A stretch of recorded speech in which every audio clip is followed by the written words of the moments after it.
Pat Paris. And I'm Heidi Alago. We begin with your voice, your vote, and the latest midterm election results. Taking a look at the race for governor, it's still 50-50 between Katie Hobbs and Kari Lake. 16,000 votes is the difference between the two, but right now only 71% of the votes are in. That's exactly right. We're going to turn our attention now to a statewide race and Secretary of State and or Attorney General, I'm sorry, that's what we're going to be going to. And it's Chris Mays and Abe Hamadeh. Right now, it says 50-50, just like the governor's race, but there's a 7,000 vote lead for Mays in this race for Attorney General. Again, another one of those races. As we look at the screen right now, you can see 71% of the vote is all that's in, so still 29% of that vote left to be counted. And taking a look now at the race for Superintendent of Public Instruction, incumbent Democrat Kathy Hoffman and Republican challenger Tom Horn also split down the middle there. Those three are the closest races out of the ones that we've been following, but of course still 71% reporting. With the balance of power in the U.S. Senate on the line, Arizona is getting heat nationally for taking so long to count all the ballots. But as the voting laws now stand in Arizona, this is perhaps an unavoidable delay. Several counties have reported that a record number of early ballots mailed to voters were actually dropped off on Election Day at voting centers, more than 290,000 in Maricopa County alone. Those ballots must have signatures verified by hand before they can be tabulated. That's what's causing much of the delay. Here are the estimated total numbers of uncounted ballots according to the Secretary of State website. More than 407,000 in Maricopa County. The total across the state still unaccounted for, more than 624,000. In Pima County, there are 133,000 ballots that still need to be counted. The Pima County Elections Department gave an update on ballot processing and counting today, and we're told all of the ballots posted today are still early ballots. Officials say they expect to finish counting early by tomorrow morning. And there's a lot at stake in the waiting game, and that thin margin in several races will probably swap back and forth based on where the latest vote count is coming from. Yeah, 9 on your sides, Craig Smith talked with two experienced election watchers about what they're actually watching for, Craig. You know, different Arizona counties have different political personalities, and as they report their results, you could see the lead in several tight races switch back and forth until the last county reports the last vote. People running for statewide office in Arizona have to appeal to a state with a split personality, really several splits. Rural counties tend to vote conservative. Pima County leans liberal, and Maricopa has a conservative history with a recent tendency towards becoming more liberal. The leads will also swing back and forth based on when the ballots were cast. Lately, Democrats have been more likely to use early ballots, while Republicans tend to vote on Election Day. Nationally, the midterm has contradicted the polls that said Democrats would be crushed because midterms usually go against the party of the current president. Democrats seem to have lost some ground, but not as much as expected. Does that mean the pollsters blew it? Arizona Corporation Commissioner Leah Marquez Peterson has used polls as she ran for office, but she says modern technology makes it easier for voters to avoid a pollster's questions. And it's really shifted from calling landlines to you get a lot of polls via text now, you get them via email. I think it's harder and harder for people to just, pollsters to call cell phone numbers and try to get people to speak. So, and that certainly impacts the data that's received.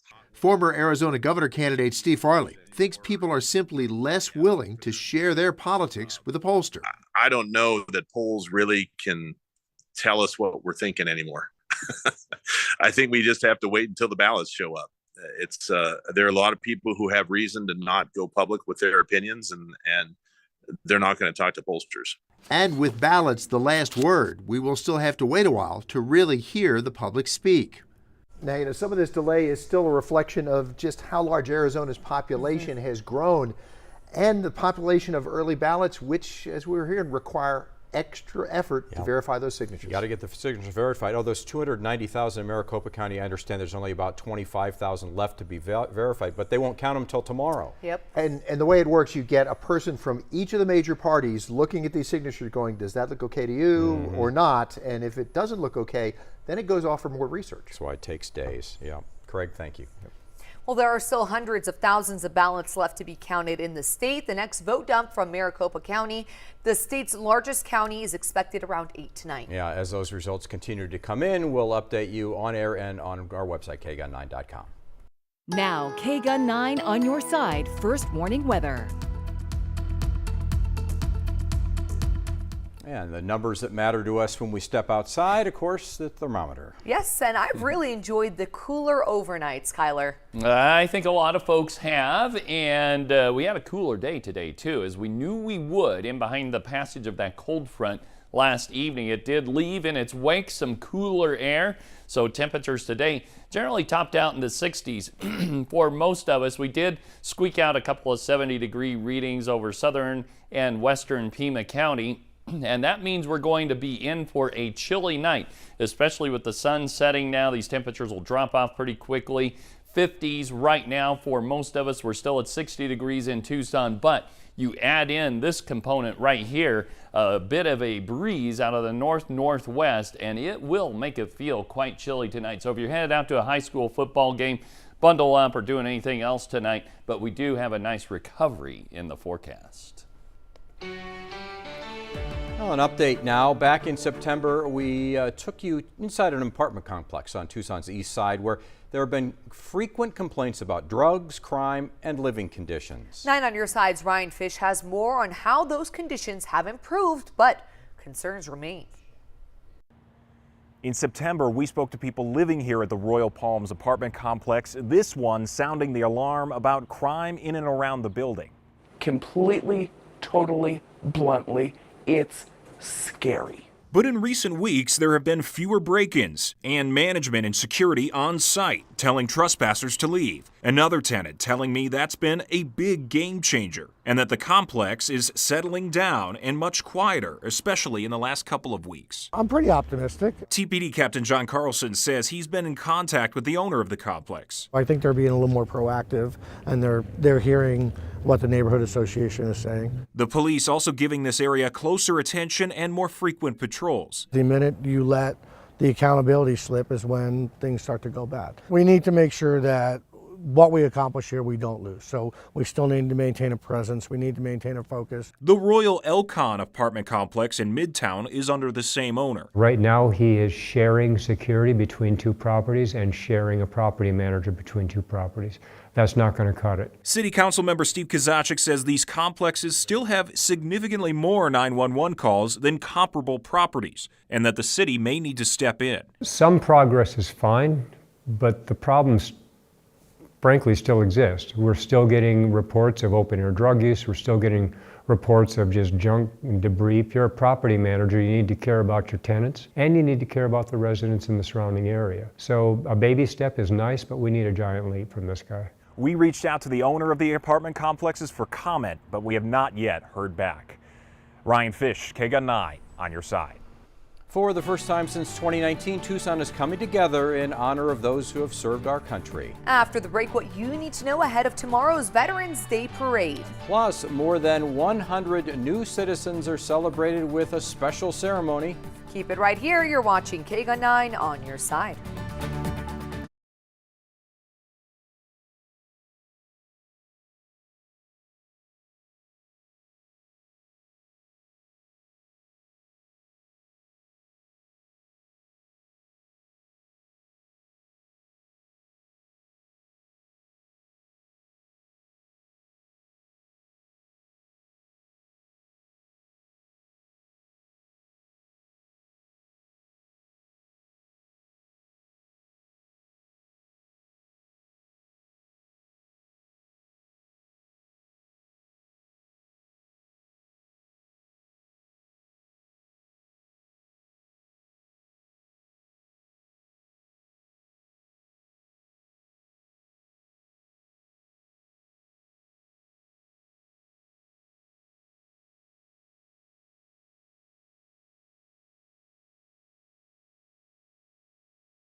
Becoming a U.S. citizen is a lengthy and costly process, but today more than 100 people are celebrating this accomplishment. Exactly. Families gathering at Pima Air and Space Museum today to celebrate loved ones obtaining their citizenship. We actually spoke to Marco Armenta, and he tells us that many sacrifice to provide. He did to provide for his family and put his kids through college. He was one of 106 new U.S. citizens today. Well, people will be lining the streets tomorrow to honor the men and women who have served our country. The Veterans Day Parade begins at 11 in the morning and closures will start at 9. The route is on your screen. The I-10 eastbound and westbound exit ramps at Congress will also be closed. All impacted streets are expected to reopen by 1 in the afternoon. Free parking is available at the City State Garage on Congress and the Tucson Convention Center. Big day tomorrow, certainly. And a big day. Well, want to know what the weather's going to be like? Yeah, what do people need to be wearing when they head out to that parade? Better bundle up a little bit, because as you go out and we prepare to salute our veterans, it's going to be a little chilly with temperatures in the 50s, but during the parade it'll warm up into the 60s. So actually a pretty nice day shaping up for us, and a pretty nice forecast shaping up as well, which we've got for you when we return to K-Gun 9 on your side.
Now, your first warning weather with Kyler Diggs.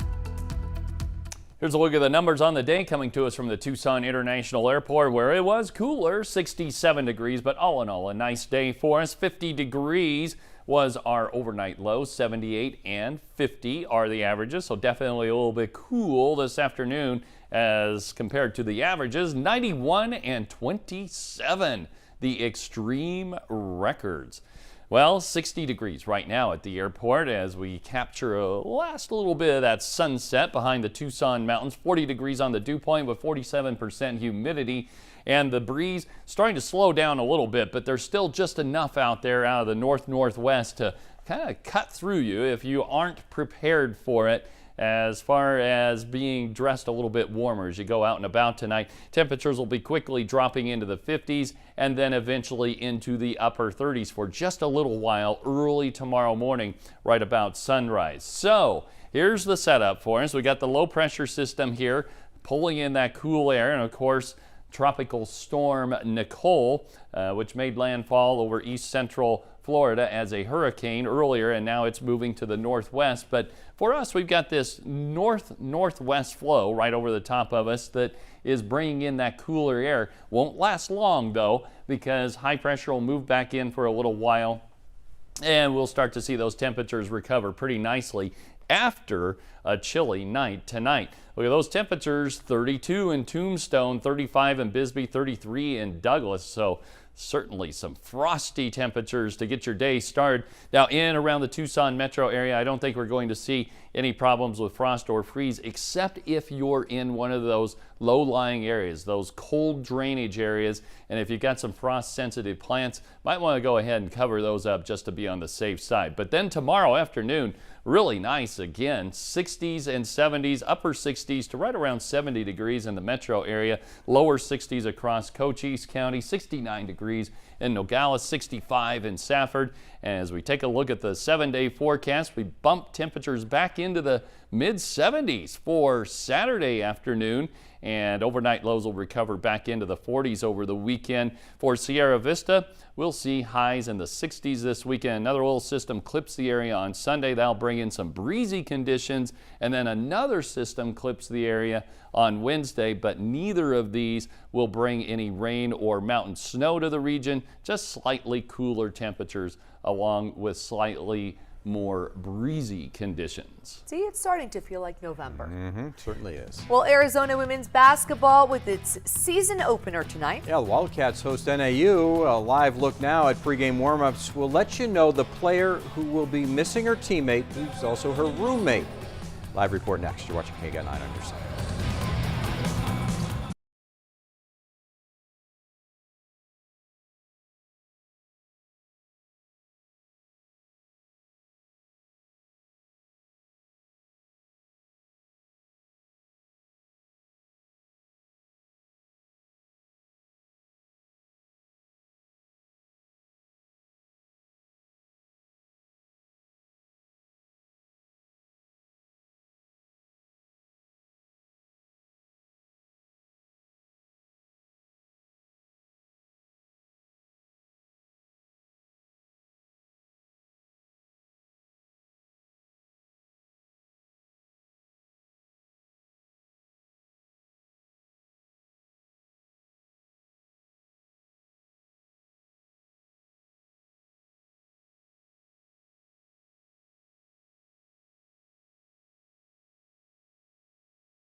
Now, KGUN 9 on your side sports with Jason Barr.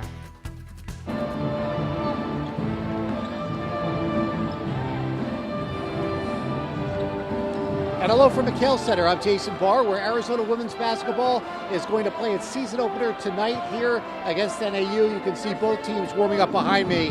And tonight's game comes one day after the Wildcats signed the #1 recruiting class in the nation. That's next year, though. As for this year's Wildcat team is going to be led in part by super seniors Kate Reese, Jade Lavelle, and also Shayna Pellington. All right, so the women's game is going to be here tonight. Tomorrow night, the men's team, they're going to play their second game of the season when they take on Southern. The men are ranked 17th in the nation. They are coming off a record-setting performance in the opener when they had 117 points against Nichols. They broke the program record by shooting nearly 72% from the field, 10 points away from the record for most points scored in any game. That was set against ASU when they had 127 several years back. All right, Arizona football is going to be at UCLA on Saturday, that is.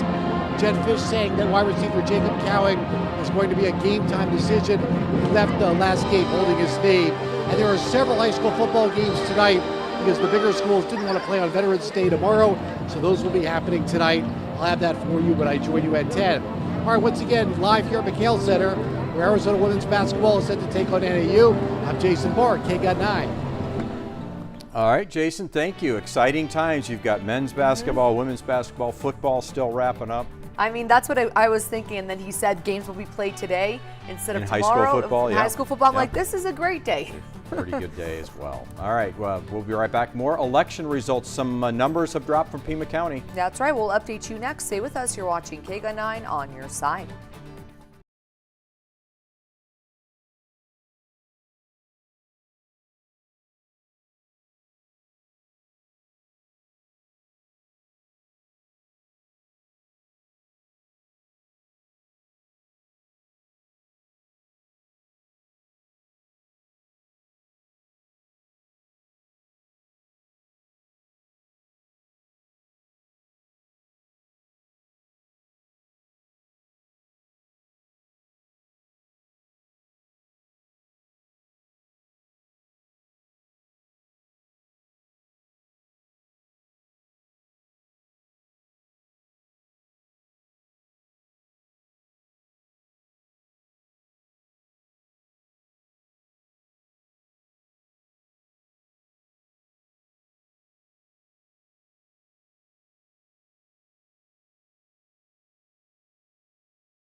Oh, before we get to election results, some breaking news first. A federal judge in Texas has just struck down President Joe Biden's plan to cancel billions of dollars in student loan debt. The judge found the plan is unlawful and must be vacated. Now, that judge appointed by former President Donald Trump, the plan had already been temporarily blocked by a different judge.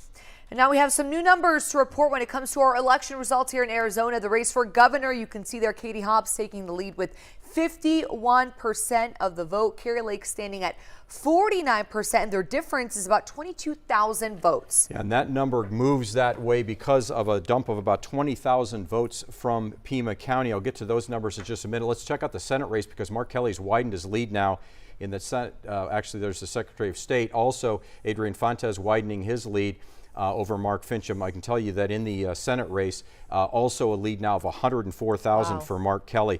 So of the 20,000 votes that were just dropped from Pima County, it was about a 65-35 split Democrat to Republican, but still 114,000 votes still to be tabulated in Pima County.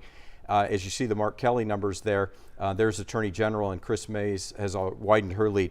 But 114,000 still outstanding in Pima County. Statewide, still 575,000 votes to count. Yeah, that's going to be a couple of days. I think they said in Maricopa County they're looking at Sunday now. Yeah, especially with that number we just dropped. They just dropped 20,000. Yeah, I mean, Maricopa tonight at about 8 o'clock will drop some more numbers. Well, Kyler, drop some numbers on us. Drop some numbers on us. Yeah, I think these are numbers that we can all agree on right here because for November, this is pretty good stuff. We got a nice weekend shaping up for us. Highs in the 70s and around Tucson.